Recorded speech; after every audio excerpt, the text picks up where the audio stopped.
Artifacts and commitments, the sprint backlog, and the sprint goal. Logically and chronologically speaking, the sprint backlog would come after the product backlog. The product backlog holds the work that the product owner is requesting, but those product backlog items are brought into the sprint during sprint planning, typically, where the team decides which product backlog items they can consume. The sprint backlog represents the plan for that sprint. The product backlog contains many items that will span across many sprints. The sprint backlog is the artifact associated with a single sprint. The sprint backlog is simply the plan, the list of things that the developers have concluded would be necessary to deliver the associated product backlog items. I like to look at the product backlog as the what variable, and I like to look at the sprint backlog more on the how variable. How will it actually deliver this?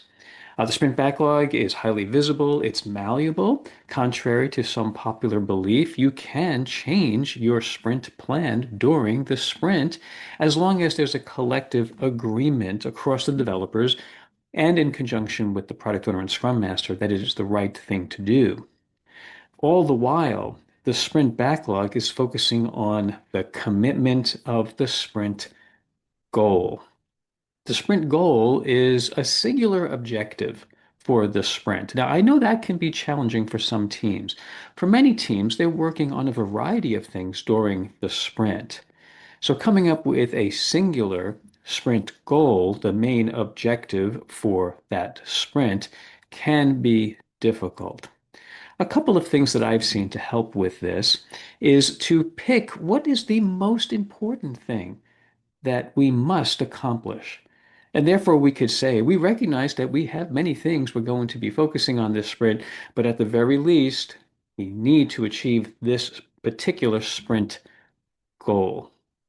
Another consideration regarding that sprint goal in another environment has to do with all of the work focused on delivering that sprint goal. I have found that to be more rare. Teams typically have a variety of things that they're working on, but you can imagine the benefit of having such a focused sprint where all of the work of the sprint backlog is leading towards successful delivery of a sprint goal. Now, as you understand from the product backlog discussion, the product goal is the larger objective. The sprint goal is the subordinate objective that is somehow contributing to the overall product goal. More to come on the third artifact of the increment and the definition of done.